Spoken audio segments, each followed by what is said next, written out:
ফল আল্লাহর এক অপূর্ব নিয়ামত।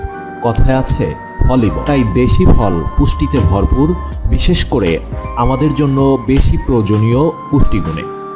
এছাড়া বর্তমানে ফল অর্থকরী ফসল। ফল গাছ কাঠ দেয়, ছায়া দেয় এবং পরিবেশের ভারসাম্য রক্ষা করে।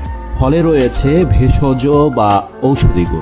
নিয়মিত ফল খেলে রোগ প্রতিরোধ ক্ষমতা বৃদ্ধি পায় এবং সুস্থ সবল জীবন লাভ করা যায়। খনার বচনে আছে 12 মাসে 12 ফল, না খেলে যায় রসাতল। আমাদের দেশের অধিকাংশ লোক পুষ্টিহীনতার শিকার।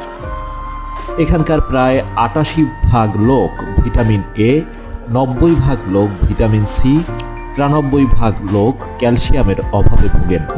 এছাড়া প্রায় 70% পুরুষ, 73% শিশু এবং 75% মহিলা রক্ত স্বল্পতায় ভোগে। আমাদের এই পুষ্টি ঘাটতি পূরণে ফল গুরুত্বপূর্ণ ভূমিকা রাখতে পারে।